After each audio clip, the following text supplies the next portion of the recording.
Hi everyone, welcome to the Reaction Room with Reese. Today's recap is Season 2, Episode 100.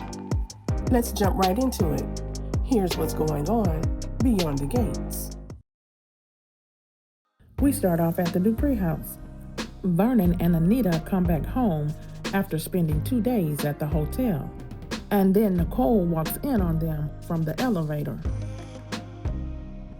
At Martin and Smitty's place, they have a full house, and Smitty is trying to get some work done.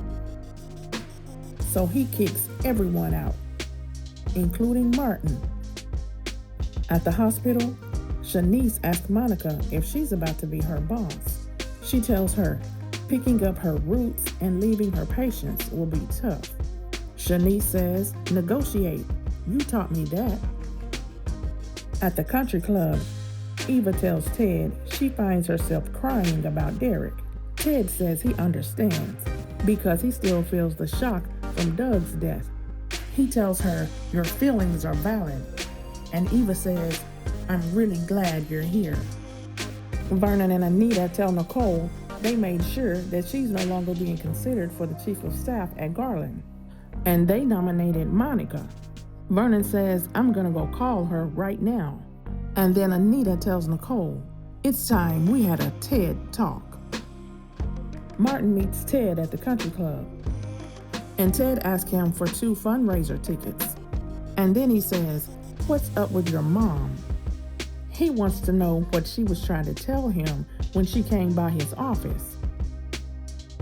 Vernon comes by the hospital to meet with Monica, and he talks her into making up her mind about the chief of staff position.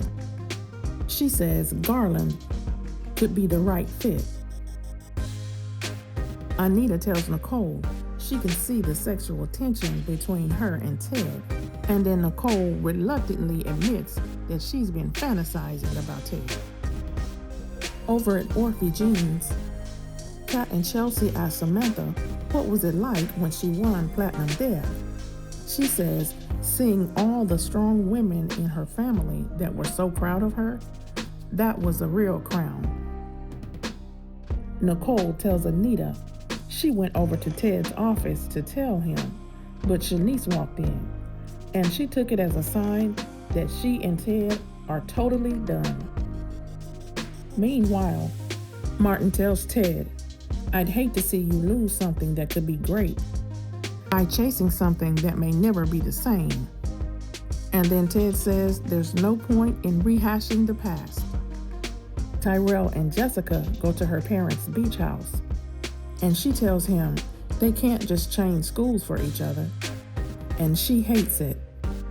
But Tyrell tries to get her to change her mind. Naomi stops by to see Smitty, and she tells him that she's conflicted, but he stood by Jacob every step of the way, and she's grateful for that. And she's glad he kept checking on her while Jacob was undercover, because he knew what she was going through.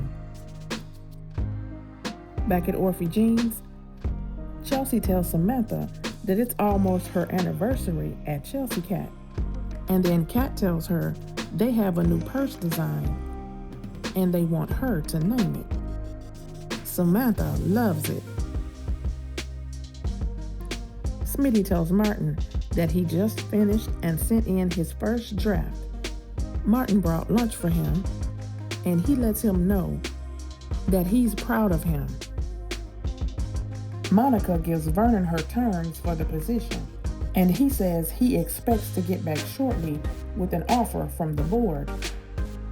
Back at the hospital, Ted asks Shanice to be his date at Martin's fundraiser.